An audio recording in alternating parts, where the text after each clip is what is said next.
না, আমি তো বুঝতেই পারছি না এই এতগুলো পাথরের মধ্যে কোন পাথরটায় তুমি বন্দি। আর এই পাথরগুলো তো সবই একই রকম দেখতে আর বড্ড ছোট। তুমি দেখো না পাথরগুলোকে একে অপরের থেকে আলাদা করতে পারো কিনা। ঠিক বলেছ, দাঁড়াও। তুমি পারবে রাজকুমারী, তুমি পারবে। চেষ্টা করো, আর একটু চেষ্টা করো। একটা, দুটো, তিনটে পুঁতি, রাজকন্যা বুদ্ধিমতী। কি গো, পারলে? কই কথা বলছো না কেন রাজকুমারী? আহ, তুমি এত কথা বলছো কেন? চুপ করো একটু। তুমি জানো না আমার যদি এতটুকুও ভুল হয় তাহলে তুমি কিন্তু বন্দি হয়ে থাকবে আজীবন।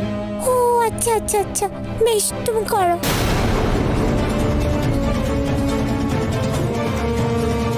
না না, এভাবে তো হবে না। এই পাথরগুলো তো ছেড়েই যাচ্ছে না।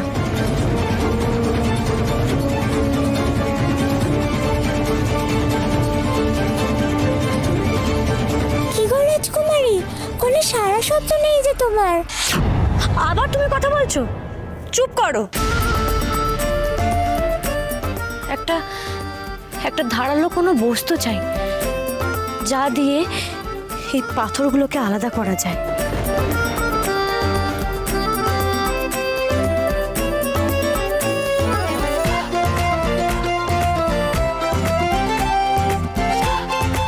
তেমন তো কিছু ধারালো জিনিস চোখেই পড়ছে না। কি করি এখন? এই কাজললতা কেবল সাজের জন্য নয় রে, এতে আছে বিশেষ মায়া শক্তি। আচ্ছা, লাউ ঠাকুমার দেওয়া এই কাজল লতাটা তো আছে, এটা দিয়ে একবার চেষ্টা করে দেখবো। কিছুটা খেতে হবে। এখনো শিকার আনতে পারলো না অপদার্থগুলো। খিদেতে তো পেটে নাড়ি ভুড়ি হজম হয়ে যাচ্ছে। না, এখানে একা লড়াই করে কিছুই করতে পারবো না। তার চেয়ে বুদ্ধি দিয়ে বোকা বানিয়ে সুযোগ বুঝে পালাতে হবে। কিন্তু রাজকন্যার জন্য যে বড়ই দুশ্চিন্তা হচ্ছে। আর ওদিকে মা যে কি করে ওখানকার পরিস্থিতি সামলাচ্ছে কে জানে। আমি আর রাজকন্যা দুজনেই একসাথে ব্যাতরাজ্য থেকে উধাও, আর সেটা জানাজানি হলো তো মহা মুশকিল হবে। আসো আসো, তাড়াতাড়ি আসো, তাড়াতাড়ি আসো।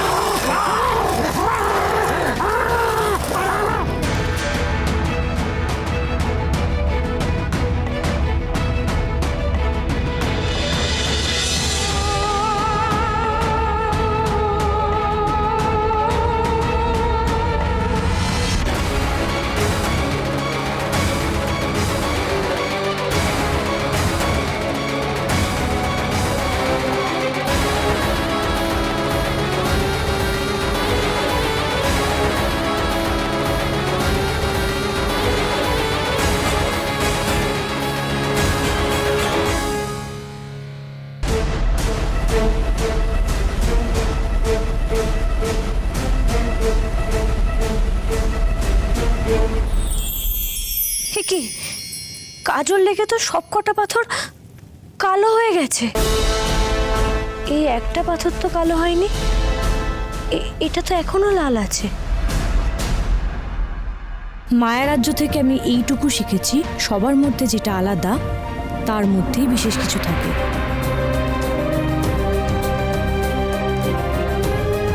এই কাজল লতা কি আমাকে সেটাই বোঝানোর চেষ্টা করছে? মন বলছে এই পাথরটাতেই বন্দি আছে ও। ভয় পেও না তুমি বন্ধু, ভয় পেও না, আমি তোমাকে মুক্ত করতে পারবো। তুমি ভয় পেও না, দাঁড়াও।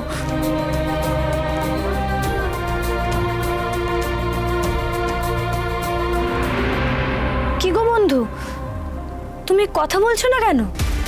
বন্ধু, তুমি শুনতে পাচ্ছ না? ও বন্ধু,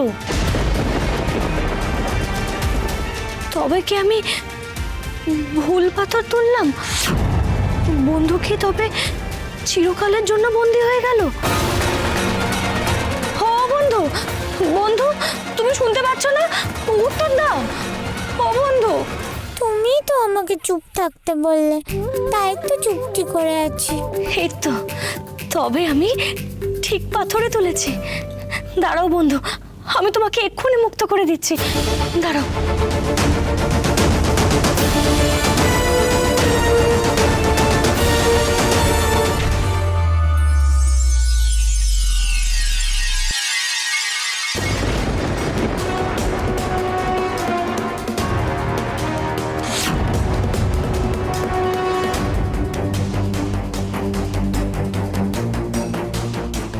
কই, কেউ তো নেই। তবে কি আমি ভুল করে ফেললাম? ভুল নয়, একেবারে ঠিক। এই যে হাসছি আমি, দেখো, ঠিক ঠিক। কোথায় তুমি? কোথায়? কই, আমি তো দেখতে পাচ্ছি না তোমাকে। এই তো তোমার সামনে, পায়ের দিকে তাকিয়ে দেখো।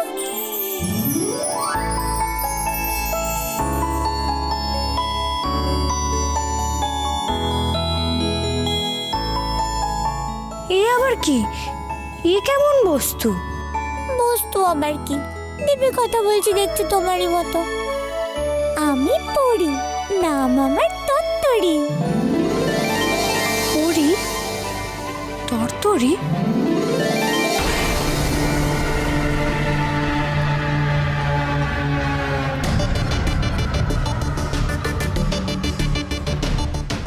এবার আমাকে পালাতে হবে, আগে রাজকন্যার সন্ধানে যেতে হবে।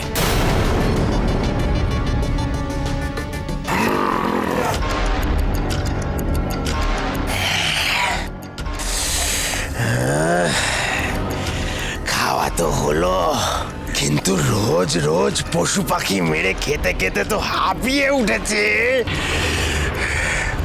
যখন প্রাসাদে ছিলাম তখন রোজ কত ভালো ভালো খাবার। একবার যদি রাজকন্যার খোঁজ খোকস রানী চটিলাকে দিতে পারি, তারপরে ওই রাজকন্যার থেকে জেনে আদিদেবের গুহা খুলে ফেলবে খোকস রানী। আর তখন খোকস রানী হবে সর্বশক্তিমান। তখন আমায় আর কে পায়? তখন রোজ দিন খাবো মানুষের মাংস। আদিদেবের পবিত্র গুহায় ঢোকার ষড়যন্ত্র করছে জটিলা, আর সেই কাজে রাজকন্যাকে ব্যবহার করতে চায়। না, মহারাজ আমাকে রাজকন্যার সুরক্ষার দায়িত্ব দিয়েছেন। জটিলার হাতে আমি রাজকন্যাকে কিছুতেই পড়তে দেব না। কিন্তু রাজকন্যার সন্ধান যে দেবে সেই ছেলেতে এখন অজ্ঞানায় পড়ে আছে। আমি ফেরাবো রে ওর কাছে রাজকন্যার নুপুর আছে, ও জানে রাজকন্যা কোথায়। একবার রাজকন্যার সন্ধান পেয়ে গেলে দুজনকে নিয়ে যাব খোকস রানী জটিলার কাছে। তারপরে ওর মাথা চিবিয়ে খাবো। আর রূপমতির কাছ থেকে খোকস রানী সব তথ্য জেনে ফেললে ওকেও শেষ করে দেবে। না না না, এখন পালানো যাবে না। আমি পালিয়ে গেলে যদি ওরা রাজকন্যাকে ধরে ফেলে, তাহলে তাহলে তো সর্বনাশ হয়ে যাবে। না, বরং এদের জন্য যদি আমি রাজকন্যার হদিশ পাই, তাহলে আমি ঠিক রাজকন্যাকে বিপদ থেকে উদ্ধার করে বাঁচিয়ে নিয়ে পালাবই।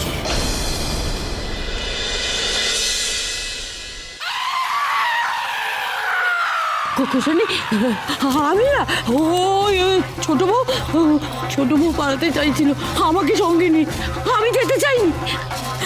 আমি তো আপনার দাসী, চিরকাল আপনার দাসী হয়ে থাকবো। আমাকে ক্ষমা করে দিন কুকুশনি, ঠাকুরজি, এ তুমি কি করছো ঠাকুরজি? কার পায়ে পড়ছো তুমি? কার পায়ে ধরছো? উঠে এসো ঠাকুরজি, এক্ষুনি উঠে এসো।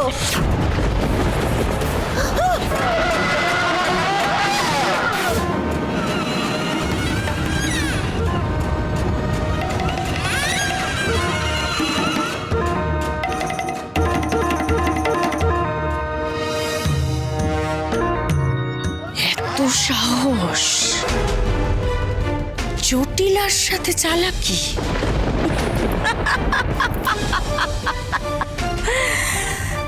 খোকস রানী জটিলার ক্ষমতা কতখানি সেটা এখনো আন্দাজ হয়নি, তাই না ছোট রাজমাতা?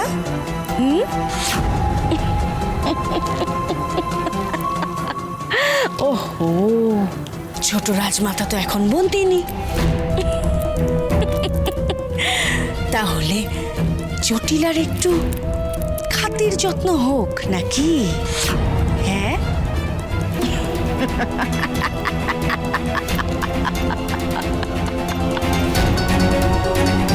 জটিলা কারোর অন্যায় ক্ষমা করে না। তোমাকে আমার এখন দরকার বলে আমি তোমায় মারব না, কিন্তু মরবে তো তুমি নিশ্চয়ই। তিলে তিলে দগ্ধে দগ্ধে যন্ত্রণা দিয়ে মারব। তুমি মৃত্যু কামনা করবে কিন্তু মরতে পারবে না।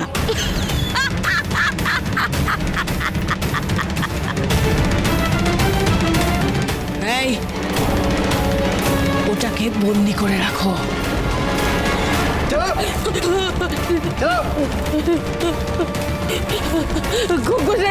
কোকুরানি আমাকে ক্ষমা করে দিন, আমাকে বন্দি করবেন না, আমি আপনার দাসীবাদী হয়ে থাকবো। কোকুরানি আমাকে বন্দি করবেন না।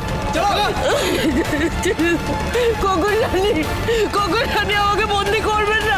কোকুরানি, আমায় মারতে চাও মারো, কিন্তু রূপমতির কোনো ক্ষতি করার চেষ্টা তুমি করবে না। খুব ভালো করেছে রূপমতি লুকিয়ে রয়েছে।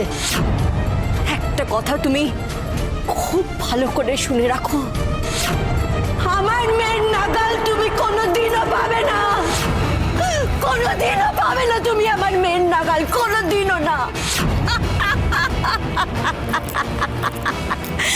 আহামক, কান টানলে মাথা আসে সে কথা শোনা নেই, তাই না ছোট মা?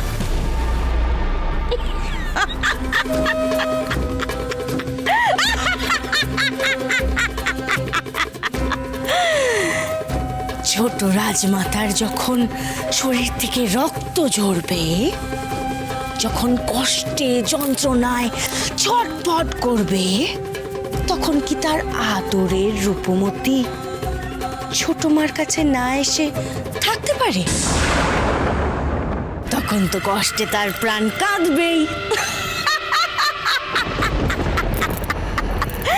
তাই না ছোট মা?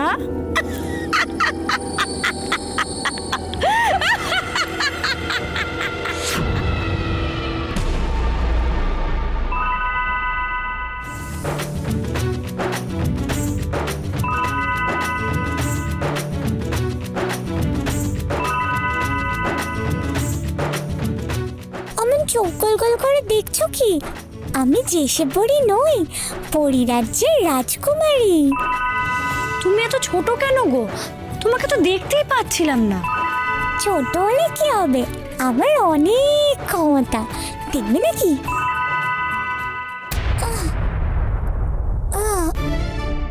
আরে আরে, কি করছো কি তুমি?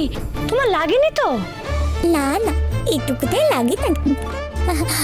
আসলে অনেক বছর বন্দি ছিলাম তো, হাত পা নাড়ায়নি বলে মনে হয় এমন হলো।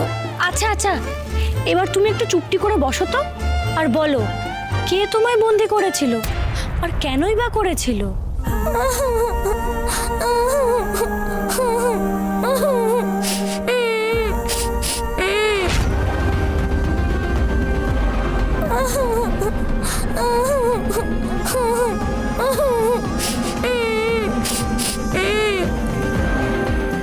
আরে আরে, কাঁদছো কেন? কি হলো তোমার? কাঁদছো কেন? মনটা খারাপ করছে, খুব কান্না পাচ্ছে। আচ্ছা আচ্ছা আচ্ছা, শান্ত হয়ে তুমি আমাকে বলো না কি হয়েছে। আমি তো তোমার বন্ধু, আর কেঁদো না। কতদিন আমার বাবাকে দেখিনি, পরিরাজ্যে যাইনি। জানো তো আমি কি বেশ একটা অন্যায় করেছিলাম, আর আমার সৎ মা মিথ্যে অপবাদ দিয়ে আমায় বন্দি করিয়েছিল। এমনিও সৎ মা আমায় দেখতে পারতো না, আর অনেক ক্ষমতা তার। কিন্তু বাবা খুব ভালোবাসতো আমায়, কিন্তু এমন অপবাদ দিল আমায়, আমাকে কিছু বলার সুযোগই দিল না। তবে বাবা এটুকু বলেছিল কোনো পবিত্র আত্মার সংস্পর্শে এলে আবার মুক্তি হবে। এত কাল ধরে অপেক্ষা করেছি, এই কিছুদিন আগে প্রথম আমি তোমার গলার স্বর শুনতে পেলাম। আমি তো বুঝতেও পারিনি কে আমায় বিপদের আগে সাবধান করছে। তোমার বিপদের আশঙ্কা অনুভব করতে করতে আমার মনে হলো হয়তো তুমিই সেই যে আমাকে মুক্ত করতে পারবে, আর আমরা বন্ধু হব। যাক, তুমি তো এখন মুক্ত, আর আমরাও বন্ধু হলাম। এবার আমাকে নিজের রাজ্যে রূপনগরে ফিরতে হবে গো, পথ খুঁজতে হবে। আমিও যে জঙ্গলের মধ্যে পথ হারিয়ে ফেলেছিলাম। আরে এই বন্ধু থাকতে তোমার চিন্তা কিসের? আমি উড়ে উড়ে আগে তোমার পথ দেখিয়ে দেব। তুমি উঠতেও পারো? ও মা, পরীরা উঠতে পারবে না? দেখছো না আমার এই দুখানা ডানা? আর পরীরাজ্যে আমার মতো জোরে উঠতে খুব কম পরই পারে। হাওয়ার আগে হুশ করে উড়ে চলে যাই আমি, দেখো। বাবারে, এই রে, আবার পড়ে গেলে যে। আমি উঠতে পারছি না কেন? আমার ডানা দুখানা নড়ছে না তো, কি হলো আমার?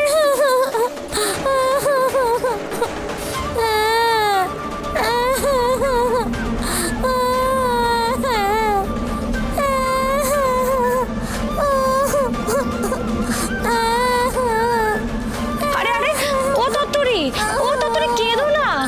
আমি এখন এই ছোট্ট পরীটাকে নিয়ে কি করি? আরে থামো, কেঁদো না। কিরে, শক্তি ফিরে পেয়েছিস আবার? এইবারে সর্বশক্তি দিয়ে ঝাঁপিয়ে পড়তে হবে রাজকন্যাকে খুঁজতে।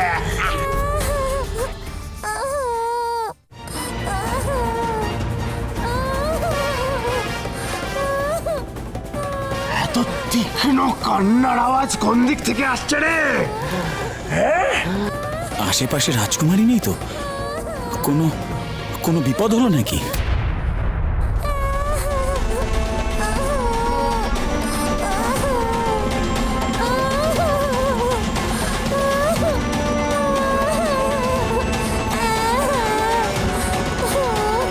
তত্তরি, ও তত্তরি, বন্ধু দোহাই তোমার, একটু চুপ করো।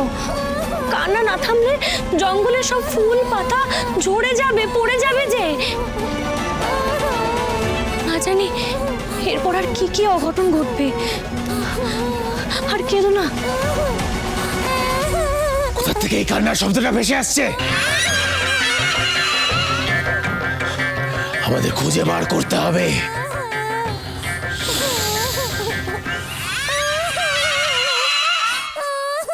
রাজকন্যা নিশ্চয়ই ওখানেই আছে। তাকেও তো সাথে করে বই নিয়ে যেতে হবে। কতটা পথ আর বই নিয়ে যাবো? চলো, যেতে হবে আমাদের। যতক্ষণ না আমরা রাজকন্যাকে খুঁজে বার করছি ততক্ষণ খোকস রানী জটিলা তুষ্ট হবে না, আর ততক্ষণ এটাকে ছাড়া যাবে না। এটাকে সাথে করেই নিয়ে যেতে হবে। আসো, নিয়ে চলো এটাকে।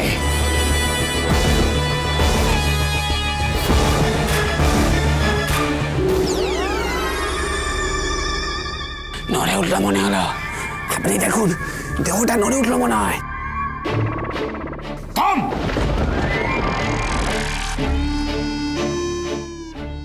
কোথায়? তখন থেকে তো অজ্ঞান হয়েই পড়ে আছে। হ্যাঁ, যাও, তোলো ওকে, যাও তোলো। প্রথমে একে খোকস রানী জটিলার কাছে নিয়ে যেতে হবে, কিন্তু তার আগে কান্নার উৎসটা বার করতে হবে। চল,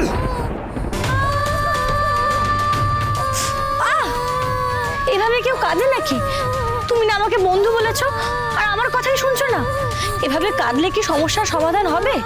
শান্ত হও, শান্ত হও, একটু ভাবো।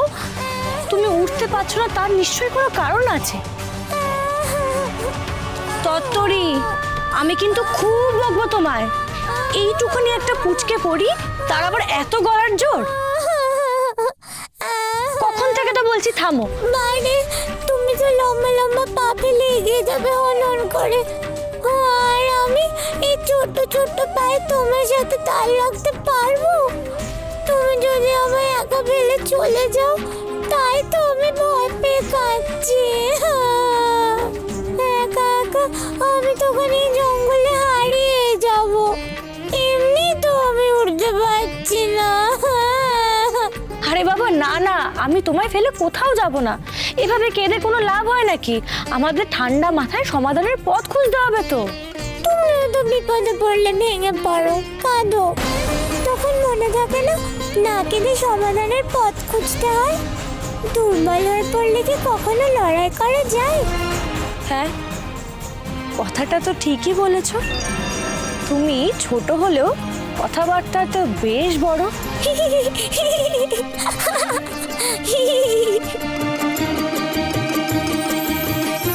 এবার আমাদের সমাধানের পথ খুঁজতে হবে। আর বুড়িরা যখন উঠতে পারে না, তখন কি করতে হয় তুমি জানো? একটু ভেবে দেখো তো।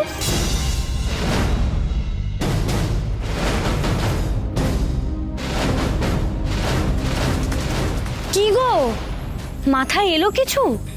দাঁড়াও দাঁড়াও, এতদিন বন্দি ছিলাম, পরিদের নিয়ম কার্যকলাপ অনেক কিছু ভুলে গেছি, মনে পড়ছে না যে। আচ্ছা, তোমার ডানা দুটো ঝাপটালে কি শক্তি ফিরে আসতে পারে? আমার যতদূর মনে হয় তোমার ডানার জোর চলে গেছে। কি করলে ওটা ফিরিয়ে আনা যায় বলো তো? ডানা, ঠিক ঠিক, ডানা মানে প্রজাপতির ডানা থেকেই হবে। মানে? রাশি রাশি প্রজাপতি যদি ডানা ঝাপটিয়ে পড়ে, তখন তাদের ডানা থেকে এক ধরনের সোনার গুঁড়োর মতো ঝরে পড়ে। আর সেই গুঁড়ো যদি আমার মাথায় পড়ে, তবে আমি ডানার জোর ফিরে পাবো, আর প্রজাপতি তো জঙ্গলে পাওয়া যাবে। এই রে, প্রজাপতি এখন পাবে কোথায়? গাছে তো একটাও ফুল নেই। তোমার এই কান্নার চোটে সব কটা ফুল ঝরে পড়ে গেছে। আর ফুল না থাকলে তো প্রজাপতিও আসবে না। হায় হায়, এবার কি